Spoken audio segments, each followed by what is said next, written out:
Welcome, everyone. Hello, hello. It is so nice to see all of you. I am Sherry Reichert Ballou, and I'm author of Say It Now 33 Creative Ways to Say I Love You to the most important people in your life.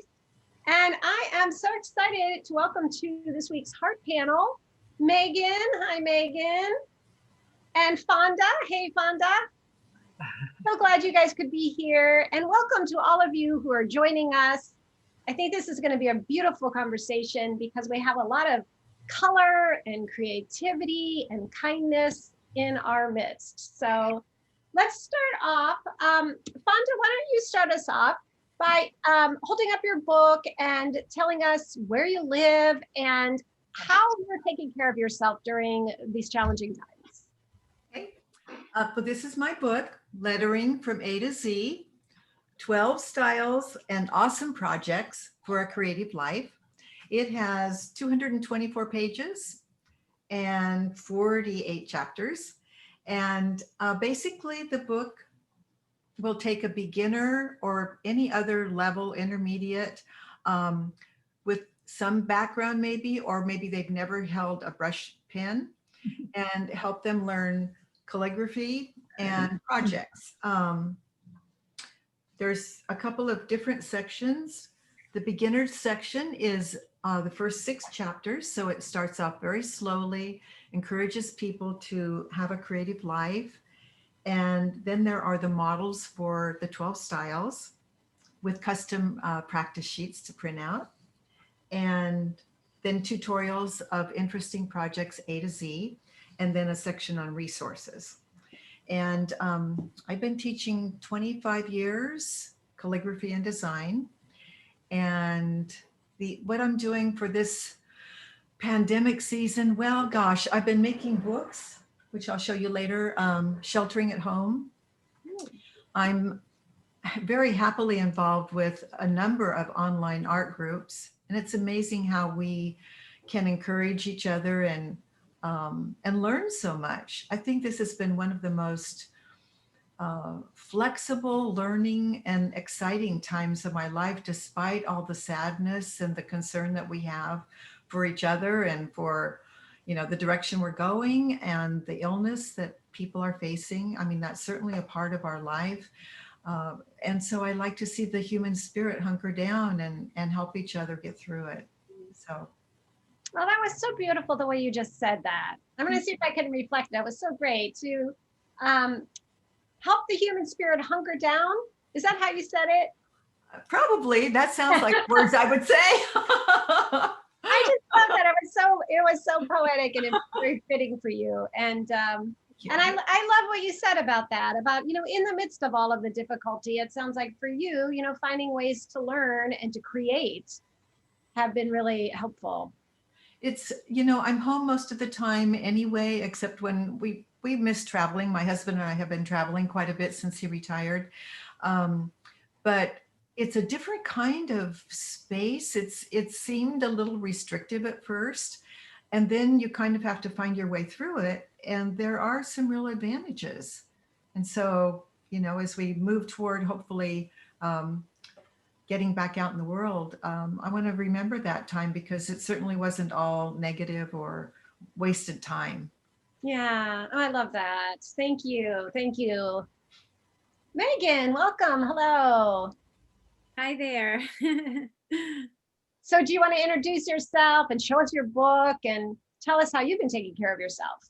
Sure, absolutely. My name is Megan Murphy, and I am founder of the Kindness Rocks Project, which is an international grassroots kindness initiative where people paint inspirational messages and leave them on rocks throughout communities to uplift someone's day. And I just want to share a little bit about it. It started not on purpose. It started because I was going through a very difficult time in my personal life, and I found heart rocks, and I thought that was just such a beautiful gift from nature, and it always made me feel like I was being supported, and that maybe whatever I was hoping for, that was a sign from the universe that things would be okay. And that's when I started leaving these messages for others, because I felt as if others too may also need an uplifting message during one of those difficult times. So in saying that, I have two books with Mango. I have the first book, which is A Pebble for Your Thoughts.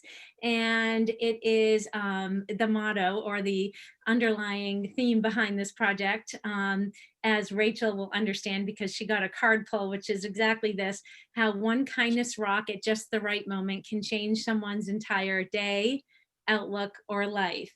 And so this is a book that has many of these rocks, and they are segmented into different categories. And then I use a little bit of my coaching, because I'm a life coach as well, on the side to kind of go a little bit deeper into the messages. How I like to read my own book, which may sound funny to you, but I don't know about you, but I'm middle-aged and I forget, never mind what happened yesterday, but what I even wrote in a book. So I read my own book all the time. And how I do that is I wake up and I just kind of scroll, and whatever page I come to, I think that's my message for today. And then I read what I wrote and I go, I wrote that? Wait, Megan, don't lose that page. Oh, okay. You still I think you were meant to read it to us. Oh, okay. Well, let me see if I can find it. I know it was pink with the flowers. It's right here somewhere. Hold on. Yeah, okay, this was it. So it says, sometimes something as simple as a smile can make all of the difference. Oh, Thank you. Yeah, that's really important. So that was my first book. My second book with Mango is a Kindness Rocks interactive journal. And so this, it's very similar to this. It has pictures of the rocks, and then it has space to journal your thoughts. And I have little writing prompts because now, to segue, Sherry, into what you asked me, what have I been doing during the pandemic? Well, I've been dealing with my own mental health. Like many of you, I seem to suffer on any given day from all that's swirling around us, all the negativity, all the uncertainty and the fear surrounding where we're at right now. So I've been doing a lot of journaling. I've been doing a lot of creation of kindness rocks, and I use that as my own personal art therapy.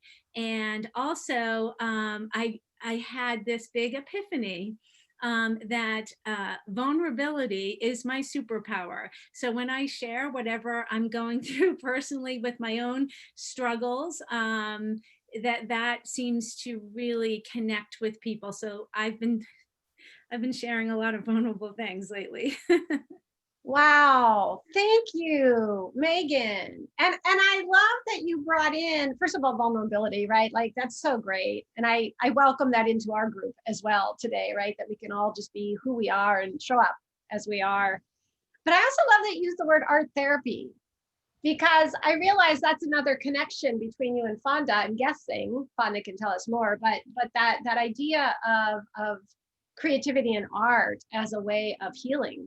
So I'm glad you brought that in. Thank you. you know, I saw something online the other day that I think fits this topic.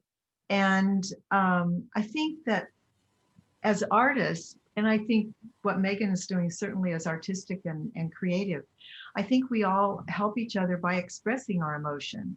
And we bring words to life. We give words a different dimension than just being cold type on the page or on the screen. You know, we put some feeling into them and we put some life into them. So I think when we bring our spirit and our heart and our vulnerability to a crowd of even a few people like this, it helps us all connect better. I think that's the goal that we want, is to make a difference in the world and to connect with each other. So I'm not really, I haven't quite reached that spot yet, Megan, but I would say I'm a lot closer to it than I was for many years as a commercial designer. I had much more of a business approach to lettering, to expressing myself. And it was more expressing the client than, I was just the vehicle. So now my time is more directed personally, and I'm finding that I enjoy learning about myself, but also putting a little bit of art out into the community, thanking the servers, the people that are out there, not retired, not they're at risk helping us, delivering mail and whatever. And so that's kind of a new goal. And I think that's true when you're in art. There's always something new to learn and to do and to share. And Phawnda, let's talk just a tiny bit about how you feel your book is contributing right now. And I think you had some things you wanted to share with us. Yes. Well, I'll share my book project if this would be a good time. Sure.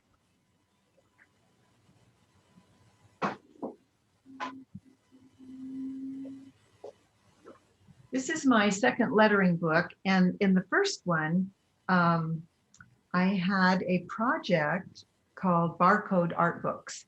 And while we were early in our pandemic sheltering stage, I never thought, I'll tell you this, and I think all of us can relate to this. I never thought I'd be here today still in the pandemic. I never thought I'd still be quarantined. So this was really novel back in, I believe this is March, April, and May. Okay, so this little project is for the first 3 months of our quarantine. And this is the cover of it. It's a gatefold, kind of hard to hold here, but you can can you raise it just a little bit up so we can see your, yeah. So what I did is I went out and took a photo of our home, which is here, traced it on paper, and all of the instructions are in the book as a project. And then I lettered the title of it, and the lettering is in the book too. So if you're not a lettering artist, you can use mine, or if you'd like to modify it, that's fine. This panel starts out, we listen to Dr. Fauci's update, and goes all the way down to waited for the stimulus check. So these were all of our early memories of being quarantined. Wow. And then it opens up into 16 pages of art that I created. This was a memory of when we were in Italy. Is that showing up okay? That's actually my photograph. And when the Italians came out early on and started singing from their balconies, we were just brought to tears. It was really amazing because I took this photo in Volterra. And then this page is art that I created in my garden, and my little statue that's out there with my lavender. Then we had I love watching the sunsets at this time. So this was an actual photo of a sunset from my studio. And one night I just looked out the window and wow, it was just the most beautiful sight I'd seen all day, and maybe even all week. With my husband and I in our hats. This was before masks. We weren't even going out to need a mask, but this was an early part. And one day we went over to our church and took some photos. It has a lovely garden, and we'd never gone slow enough to walk, through it. So that was a new experience. We celebrated, like many people, holidays, events in our quarantine. So this was our anniversary, where we canceled an ocean trip and took a walk in our neighborhood and came home to brunch that was on our gold plates, our best china for brunch. This was a scripture that meant a lot to me, waiting upon the Lord for strength. It's an old piece of art, but it had a new meaning when I looked at it, for this time. And then we've done a lot of cooking like everybody else. So these were some of the things that I cooked. Biscotti and focaccia bread. I learned how to make granola from one of my instructors online. And then our roses were in bloom. It was really pretty. And this is I love succulents. So this is my succulent garden. I've spent a lot of time out there here's our cat Amber. And then this was a present to my husband for our anniversary. I did succulent initials. So it's for Phawnda and Ron. And then the back is a whole other group of Wow. But this is I'm about to start the second book now, and I'll use the same cover, and it will be for the next 3 months, so June, July, August. And then these are all just designed in InDesign, or that could be designed in Word, printed out. My husband's life is good when he was getting ready to go to the market. And then finally our masks. Oh, Phawnda. project. It takes about a week, to be honest with you. It's nothing you can just whip out in a day because you've got to think about it and write it, gather your photos, and then print it out. But it's really, it was really a meaningful little project. And I appreciate you sharing so much with us. I don't know about anybody else, but I suddenly had that feeling of being at story time. You know, like I just was like, oh, this is marvelous. Someone's telling me, you know, like, and what a part of healing that is too, right? Like to hear other people's stories and get to see those snippets from your life. Thank you for that. You're welcome. Yeah. Megan, how about you? What would you like to share with us that's at the top of your mind or things that you think might be helpful for us all to be thinking about right now? Well, first of all, I want to say just about your presentation just now was really amazing because I think what you were referring to, Sherry, is that when we were sitting and watching her share her story about the book, I can just only speak for me, but I can assume that others on this call were feeling the same way. When we see similarities in our own experience with what you're sharing with us, we feel not alone, right? We feel like, oh, she gets me. She's experienced something similar. That's what the Kindness Rocks project is about. And so I can completely relate to you, and thank you for sharing that because that is so beautiful. And as a fellow creative, I just feel happy that I was able to, you know, see what you've been doing and how you've been dealing with this time apart. I apologize that I had to leave for a minute because my dog was right next to me, like, you know, trying to get my attention. But just thank you for that moment. I guess I would just share in regards to that is that I've been doing similar things. I think when we write our books about the work that we do, we hope that we are afforded opportunities like this to connect with people so that we can share a little bit deeper about what drives us. And so for me, what drives me is again, it all comes from a vulnerable place, right? Like when I'm having a thought about something and I, you know, in the past, when I was younger, I think, oh gosh, that's a weird thought. Nobody else, you can't share that with anybody. Nobody else feels the same way. You know, keep that to yourself. I have found that when I've gone through some difficult moments in my life, like we're going through right now with this pandemic, when I am able to take those thoughts and that then create emotions within me, and I'm able to share that with other people and they relate to it, and then we can start a connection and a conversation, much like we're having here, there's a greater understanding that happens. And so for me, I have witnessed that again, that some of the things that have been the people that have been reaching out to me, they've been really dealing with some mental health issues, but I would like to call them mental wellness issues, where everybody's trying to find their thing that's going to help them on any given day. You know, one day it might be taking a ride on a Peloton to get rid of the issues in your tissues, or it might be taking a walk on the beach or creating. And so I have been busy creating these card packs. I did a mental wellness card pack, which is 30 days of mental wellness rocks, images for people. And I also have another one coming out, which is a coaching kindness rock pack. So there's 30 days of coaching messages on rocks. So this one being the mental wellness is, for example, this image right here that says, hello, hope, I've been looking for you. Aww. So these are probably backwards for you guys, but I'll just, you know, share some of them. This one right here says, today may not have been all that you hoped for, but that's why we have tomorrows. So they're just little messages on rocks that I, you know, physically put out into the world, and I took pictures of them and I created this pack, you know, as a way for people to work through their, you know, month. Or I also do this as any given morning, I just kind of shuffle the deck and I pull out a card, and that's the card I focus on for the day. So that is what I've been up to.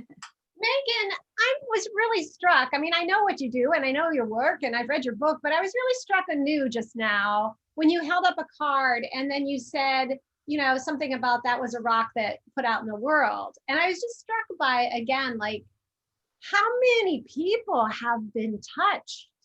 And you'll never know, right? Because most of the time you don't even get a chance to know, but it's just so beautiful. And that you had the foresight to photograph them so that we could also enjoy them in a different form.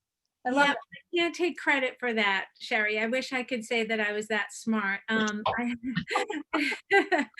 have to say that, I did this for a year anonymously where I would paint the rocks and put them at the beach. And again, like anything, if you focus on your why, and my why was always, if I could make somebody else feel better during a difficult moment of their life, then that's all that matters. It doesn't matter who finds the rock. It doesn't matter if I ever know if they find the rock.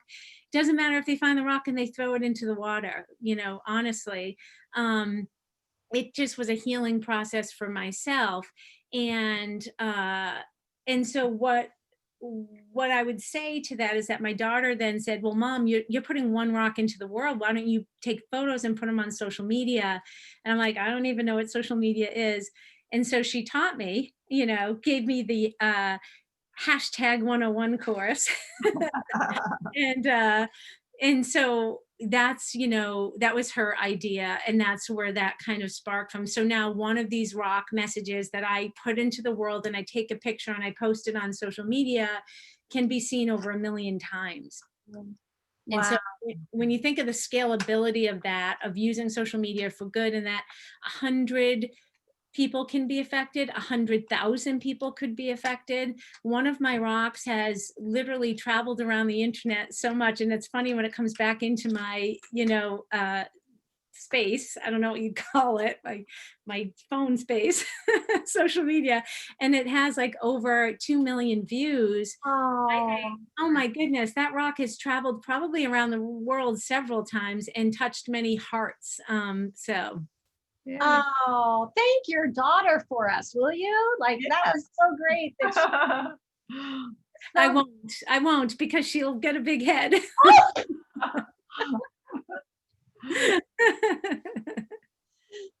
love it. I love it. I just want to give a chance to open up to anyone who's here. Have you heard anything that you want to comment on or questions for the authors? Marlena, hello, hello. Hi. So Megan, I have a question for you about the why, focusing on the why, which I think is a phenomenally important question. And I just recently had the privilege of filling out an interview that Nita, who's also here, is putting up on her website. And so I answered the questions she asked. And one of them was, why are you writing? And it allowed me to articulate what I've thought about often, and that is the difference between writing for self, healing for self, and then writing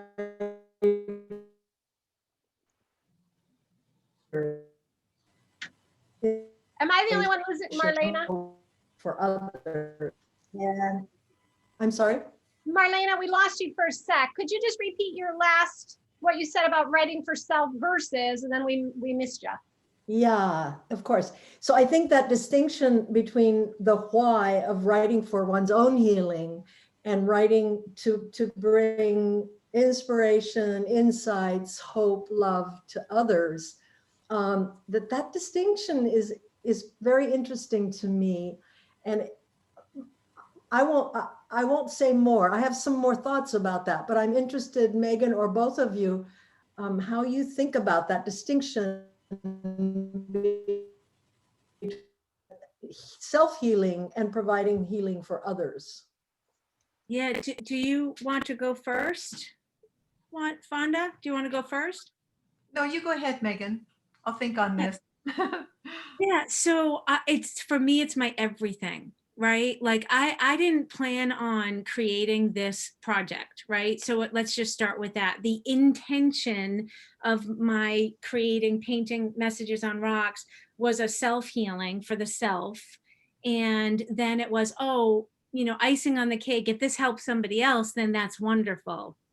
I think for me, several things have come up because my project has gained so much attention. I mean, more attention than I ever wanted, to be honest with you. That so I have so many offers from people, never mind just the writing of a book, but like I get all these opportunities. And for the longest time, that's such a great question because I would just say yes to everything because I thought, well, you know, you should be grateful. You should say yes to these things. This is, you know, par for the course. But along the way, I'm like, wait, that's not aligned with my intention. That's not healing for myself. That's not work I want to do. And I don't think that even that opportunity would help anybody else.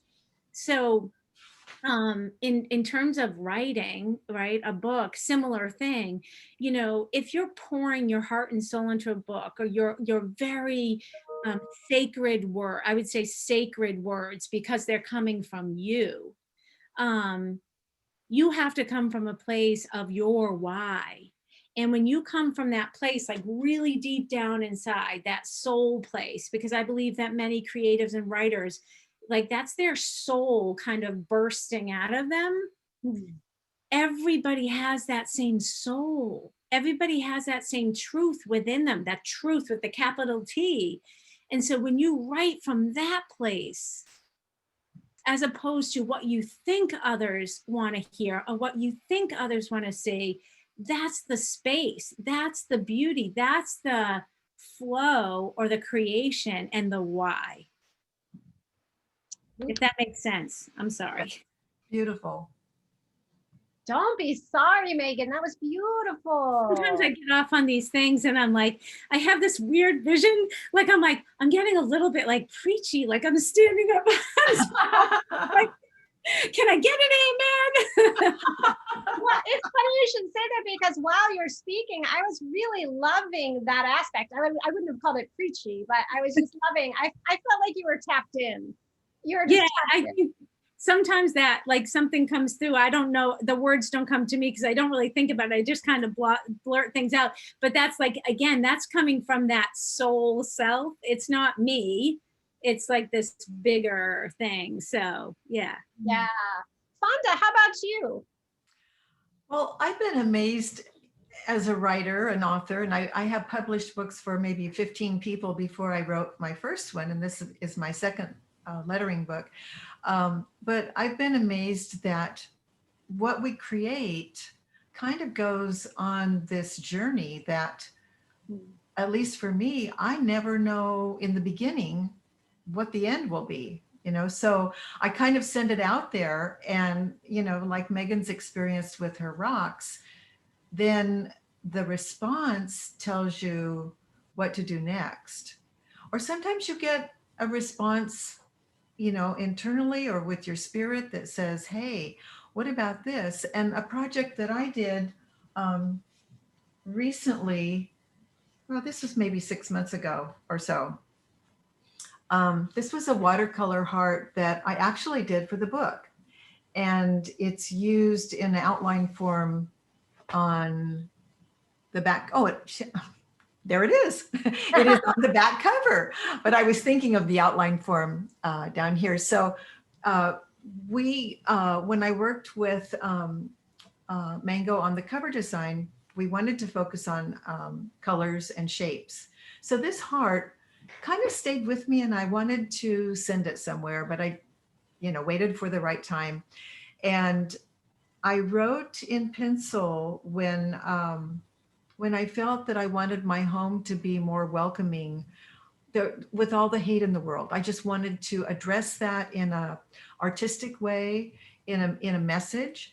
And so I wrote, humanity should be our race, love should be our religion.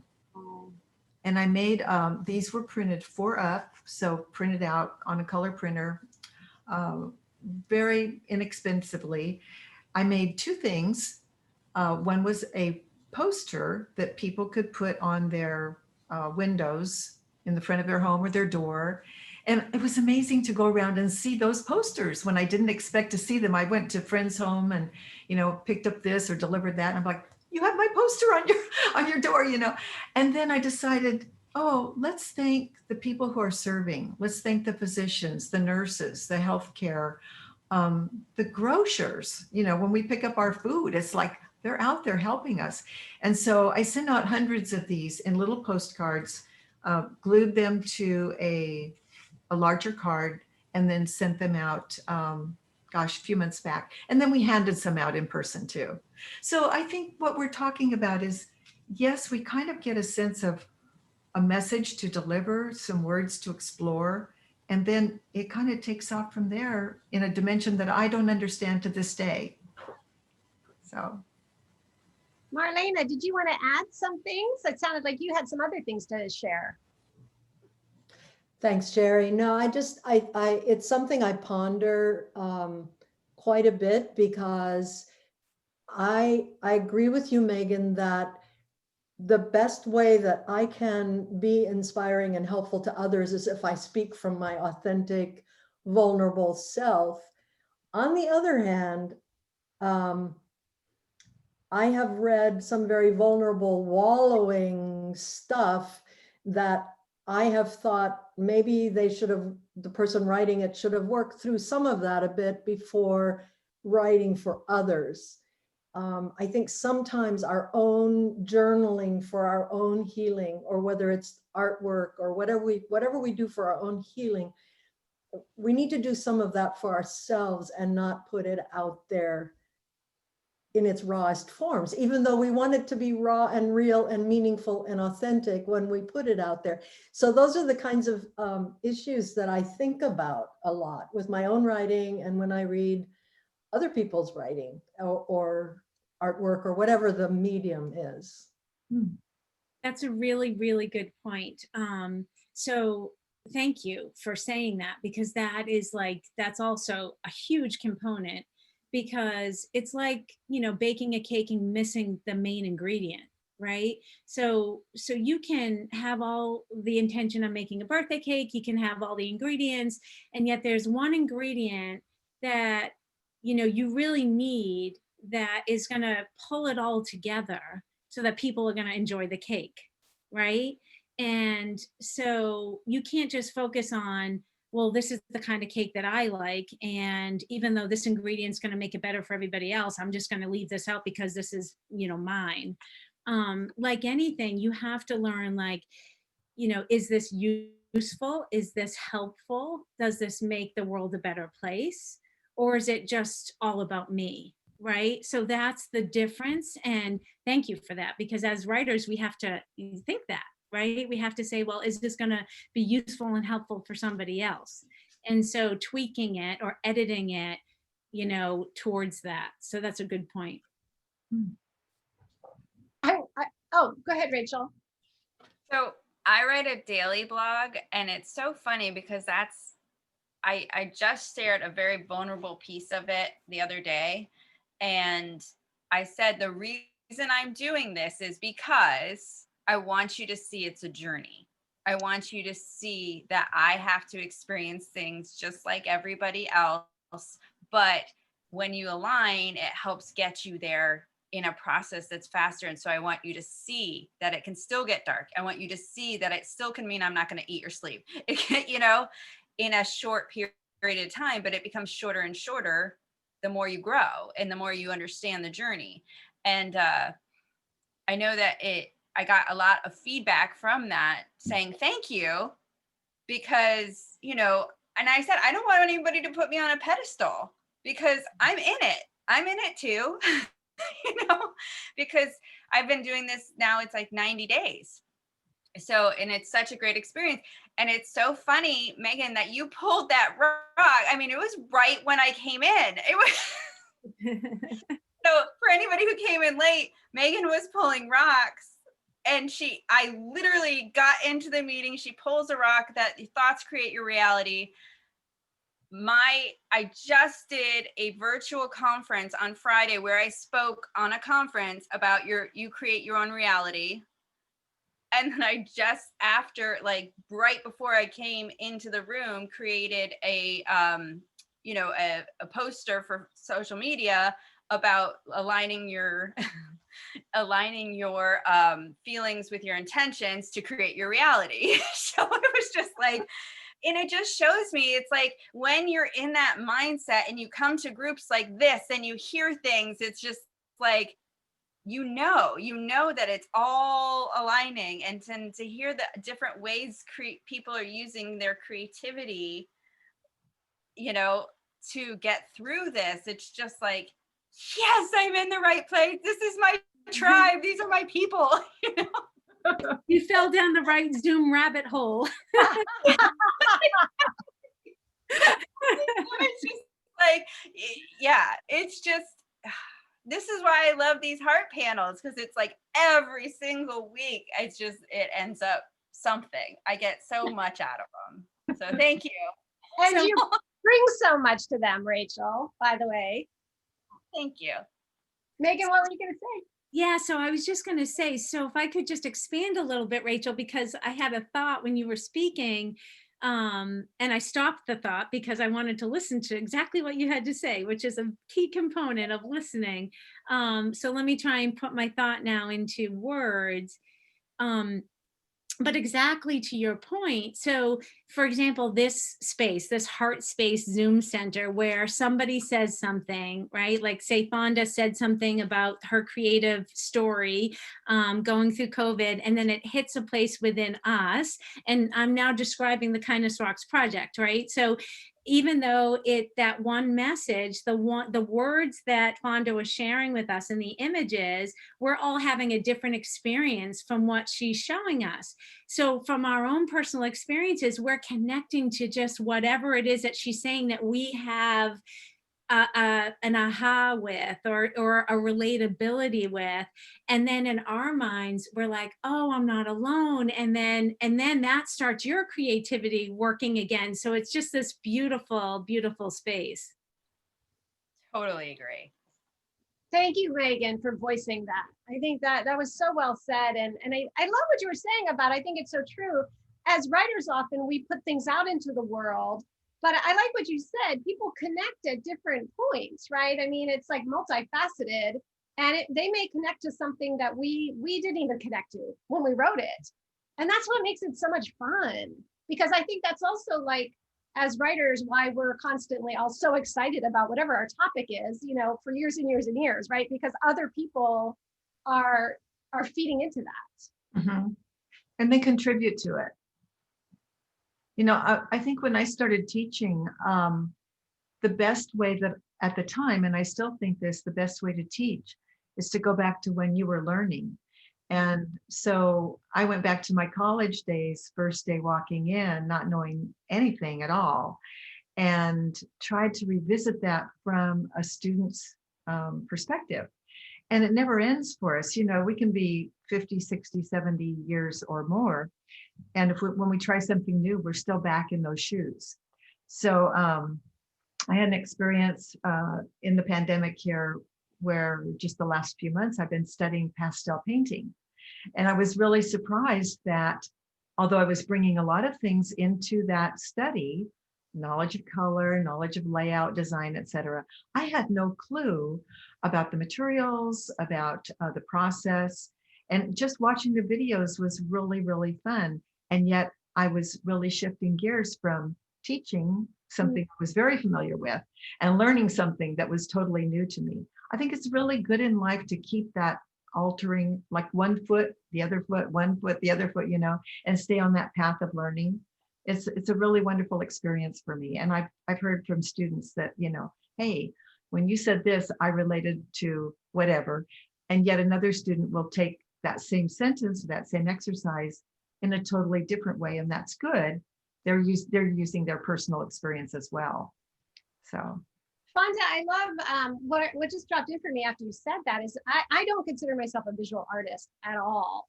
And when I was looking through your beautiful book, right, I saw arise in me this willingness, you know, just willingness to like try, because there's pay attention. But I want to give you credit because I think that there's something about the book, and I hope everyone will buy it and take a look at it. But I think there's something that is like an open door about your book that made me feel like, oh, I could walk through that door, you know, like normally I'm kind of very shy about that, but I just wanted to say that and I reinforce what you said about like letting ourselves be learners. Well, thank you. You know, and one thing I point out early in the book is that some of my students have said this to me, I'm just not creative. They'll take an afternoon class or maybe several times, and then they'll come back and go, oh, it was harder than I thought, and I'm just not creative. But what's important to remember, all of us, is that when we were children, 98% of us were creative, and only through life experiences, some good, some not so good, that gradually gets lost. So we go from 98% as children to about 8% or so as adults. We have about 8% of the population that is creative, but that doesn't mean it's gone. It just means it's not being used. So I think when people have that little, interest, that little peak of whatever it is, when you're looking at a book or whatever, and you feel that need or that yearning to learn more, I think that's your child, creative spirit speaking to you. And for everybody, it can come and go in life. A lot of people come back in, retirement and say, I took a lot of art in college, and then I got away from it. I raised the family, had the career, and now I'm still interested in it. So I think it's kind of an ongoing cycle. So good luck, Sherry. I have a Facebook group, it's called Lettering in a Creative Life with Phawnda, and you're welcome to join us. Thank you. Thank you. Yeah, I'm curious, does anybody else have any experiences with your own creativity that you want to share, or something that maybe you're stepping into right now? I'll just share a story if nobody else is going to share. And it's exactly to your point, Phawnda, that there was a gentleman who was a project member, who is a project member for the Kindness Rocks project right now. He was a retired Navy vet, and he had done 2 tours of Iraq, and he was a photojournalist when he was there. And he came home, and shortly after retirement, he was noticing he was having a lot of PTSD. He didn't know what he was going to be doing in his retirement. And so he and his wife would take walks, and she would, have these conversations with him about what he was going to be doing next. He never saw himself as a creative being, even though he was a photojournalist, and you have to be pretty creative. But those images were creating that PTSD in his memory bank. In any event, he came across a kindness rock in a park on one of these rock walks with his wife, and he was like, what is this? And came home and started painting rocks himself. And it became art therapy for his PTSD. And today, he shared this story with me. Today, he now teaches art classes in his backyard in Coronado, California. And he realized that he is an artist. People are paying for art, like they're asking him for artwork. So he's actually now creating pieces of art. He had never realized that he had that artistic ability within him. Oh, that is awesome. Yeah. But when you talk to people where this creative spirit has resurfaced or been reborn, it is so, I remember a fellow who came to my studio last year on our county art tour, and I usually do a little demo, and then we interact and talk about, the process and so forth. And this guy, he wasn't even interested in the demo. He came to tell me that he was 78 years old, and he had made 200 paintings since he retired. It was just, I could certainly understand his thrill, And I just wanted to tell another artist that I've just done 200 paintings. He was so cute. And so, this year, here it is a year later, and we've all been quarantined. I think, oh my goodness, I wonder how many he's painted.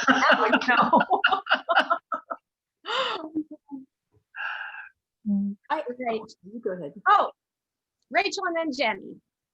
So I love what you're saying, Phawnda, because you were talking earlier about your creativity like takes you on this path, and you don't know where it's going to take you. And I just feel like when you ignite that part of you, it like sets your soul free to create so much reality that you can't even see and imagine how big it can be. And then all these amazing things can happen from that. And it's just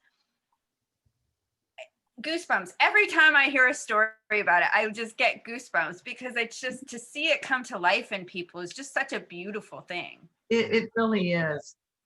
And, you know, I wanted to share the first page of my book because I wanted a little, I realized I wouldn't be able to sign most of my books, but I wanted a little page of, I forget what's this is called, but anyway, this is the first page in my book.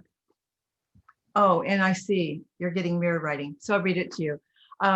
Wishing you a creative life, one with Meraki, which is a Greek word that means to do something with soul, creativity, and love. And I think all of those things enter into creativity at different times and in different dimensions. So you might have a lot of soul in your creating just while you're thinking. You know, that is part of the creative process, just gathering ideas and gathering feelings and gathering some kind of direction. And then your creativity is, you know, the actual production of it, the actual creating of it. And the love to me is where you take what you've made or created and share it with the world, or at least with another person. Wow. So these are thoughts that are really, really good for people to ponder, because I don't think creativity is limited to the actual making of something. There's a feeling that goes with it, and there's thoughts that, you know, become incorporated. And then, of course, for most of the time, if we're making something new, there's also learning about the process. But then the actual project, I think, is important to share. Thank you. Thank you for that. You're welcome. Jenny, did you want to jump in? Well, I just did get Phawnda's book, but like her chapter 3, I noticed is dive into learning. Yeah. And I guess for me, I belong to a calligraphy guild. And then there are international conferences every summer. So of course, this summer they were all canceled. And a lot of calligraphy teachers wanted to somehow reach people. And so they've been having all of these classes on Zoom. And I've actually taken maybe 40 classes. Wow. I thought I'd taken a lot. Challenge, I must admit, but I took 38 hours with a woman in Slovenia, and this is where it started in April, trying to figure out how to work with the flat brush in Loredana Zega. Oh, yeah. It was really a struggle, but then I just finished my 5th class with her, and we were doing color studies and different overlapping, and so where's my circle? I really loved my circle. Oh, this one. So I guess the great thing about it too was being able to connect. Her classes were only 15, up to 15 people. This particular class was only 3 people, but some of the classes were 100, some were 200. They were only 2 hours, or maybe they were ongoing for 4 weeks. But it was so interesting to connect with people all around the world.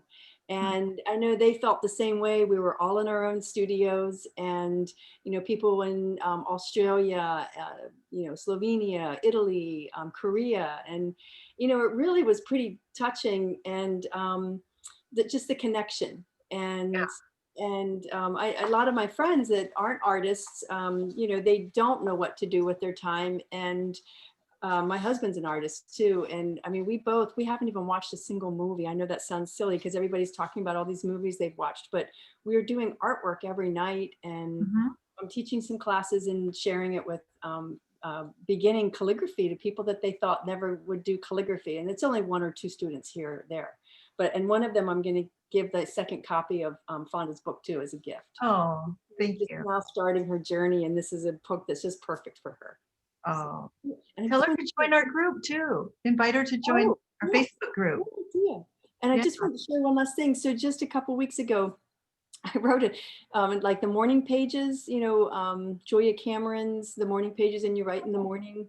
So I sometimes do that, but this particular time I wrote a time capsule to myself for 3 years, to read from 3 years from now.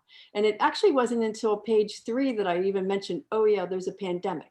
You know, it was just really interesting to do, and I hopefully I'll remember, you know, to actually read that in 3 years. But it's been an interesting time, and Yes, you're right, Phawnda. It is surprising that it's almost November and, I know.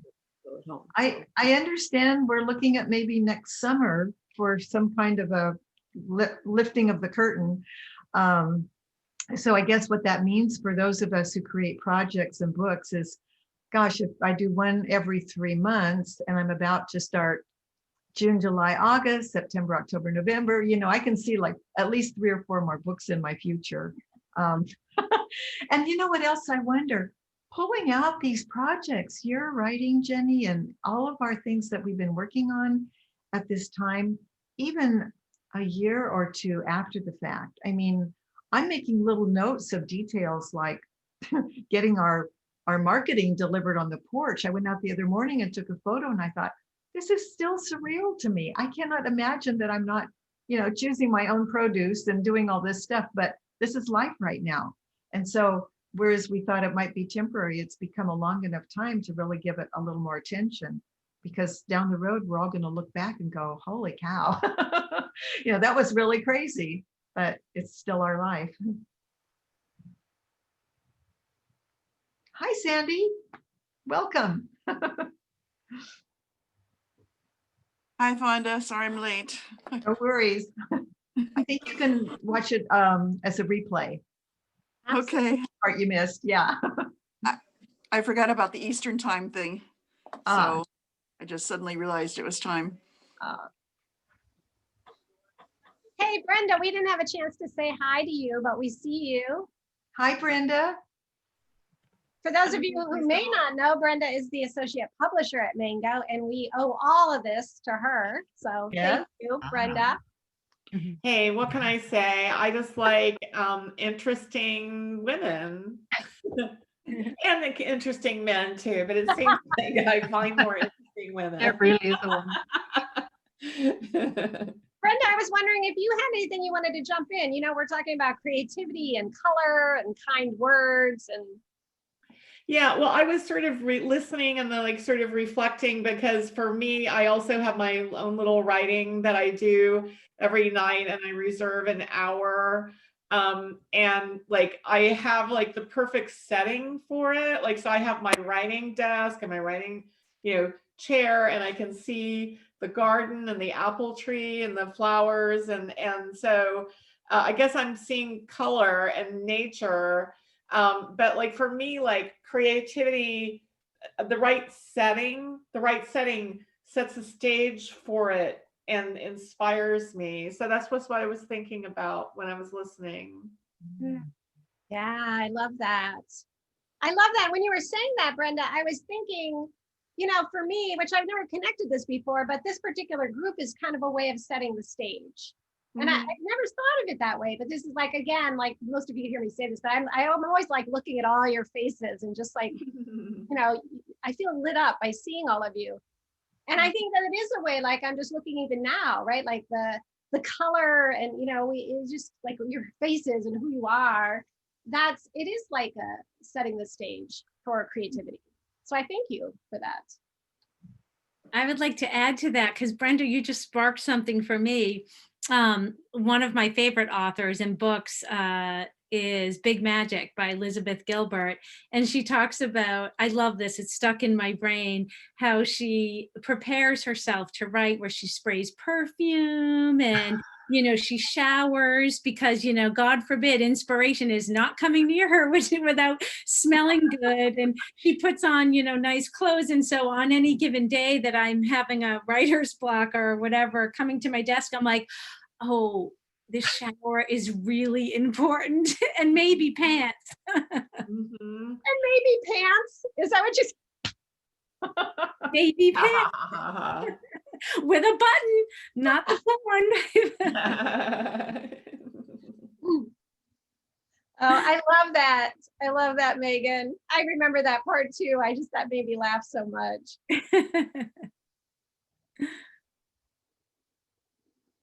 Hi. Yep. Oh, good, Barbara.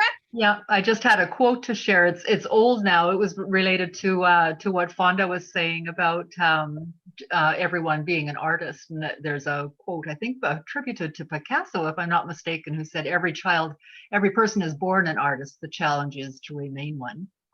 Yes. Yeah. Perfect quote for that, isn't it? It really is. Yeah, I see it with my granddaughter. She is 4, and when she sits down with a piece of paper, it just comes out of her, whether it's a pencil or a painting or a sculpture. It's really a beautiful thing. She's so uninhibited.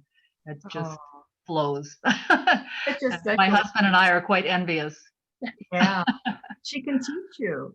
I really think if we all had children, She has already, yeah.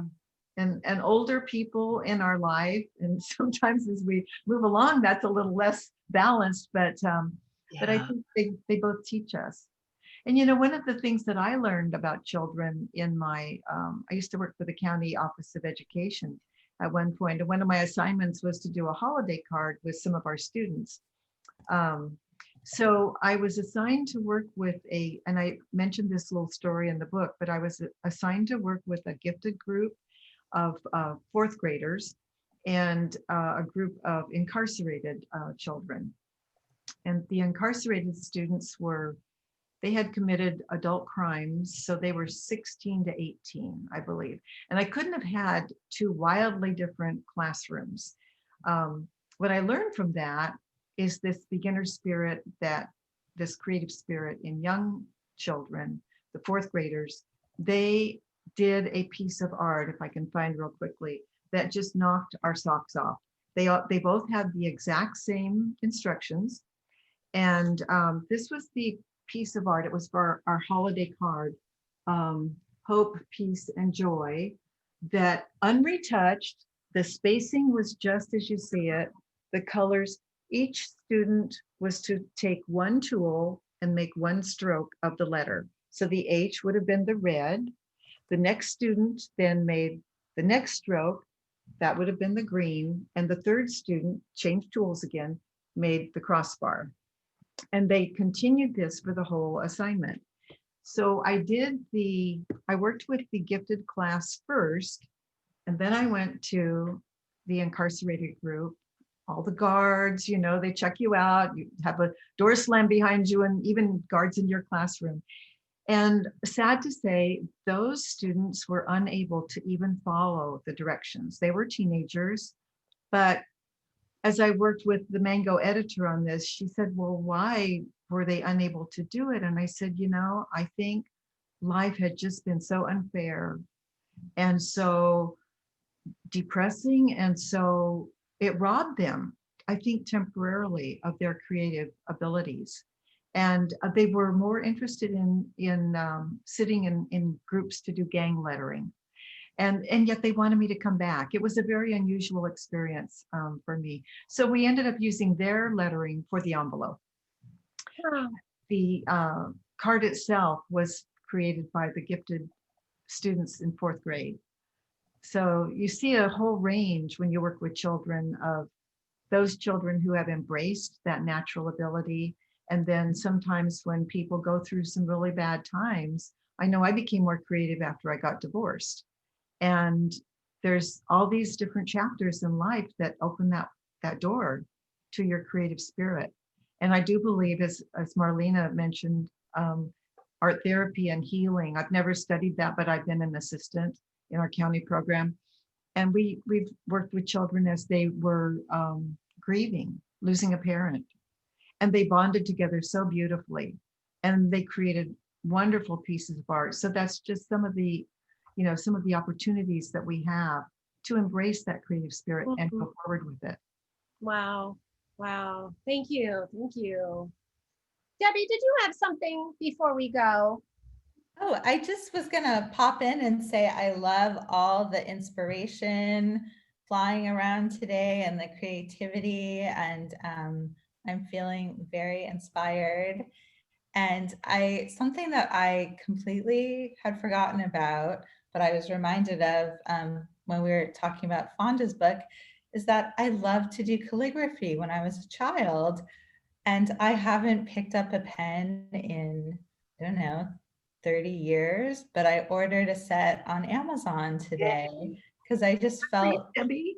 yeah, because I have your book and I've been reading it and I decided that why not? I Yeah. usually paint and write in my free time, but lately I've been feeling that comes with a lot of pressure. So I'm going to switch gears and thank you for your Oh, I'm so glad to hear inspiring me. that.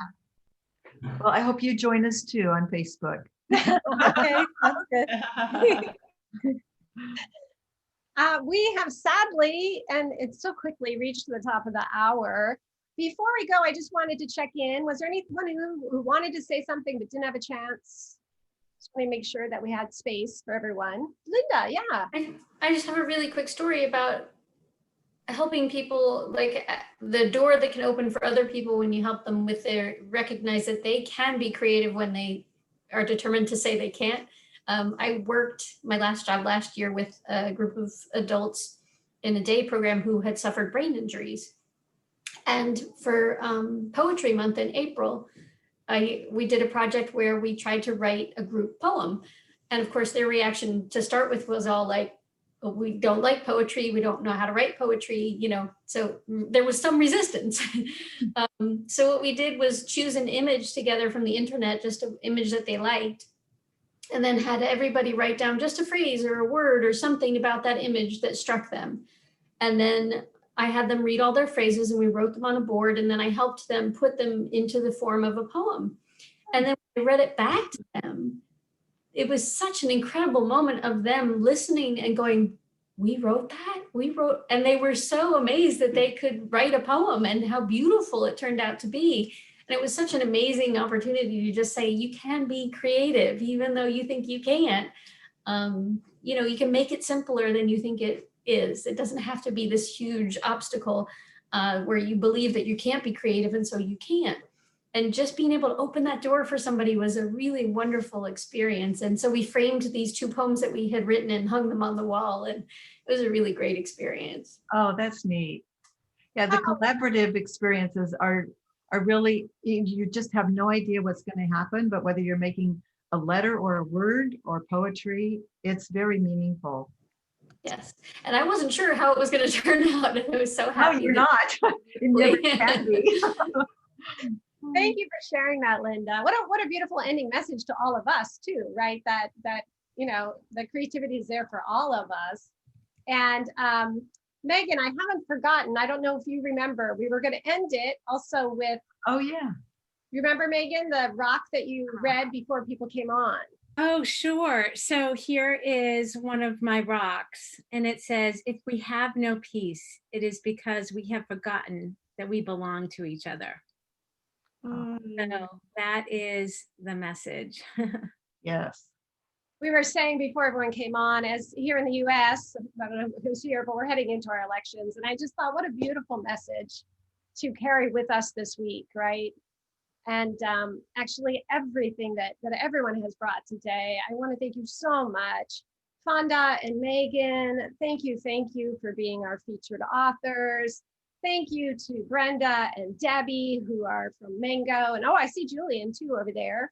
Oh, and Liz Marie. And thank you to all of you who are here participating, and also some of our authors. We're here every Wednesday at 1:30. I hope you'll come back. And thank you. I'll carry you all with me this week. Thank you, Sharon. Thank you, everyone. Thank you. Have a great Thank you, everybody. Bye. Bye-bye. Bye.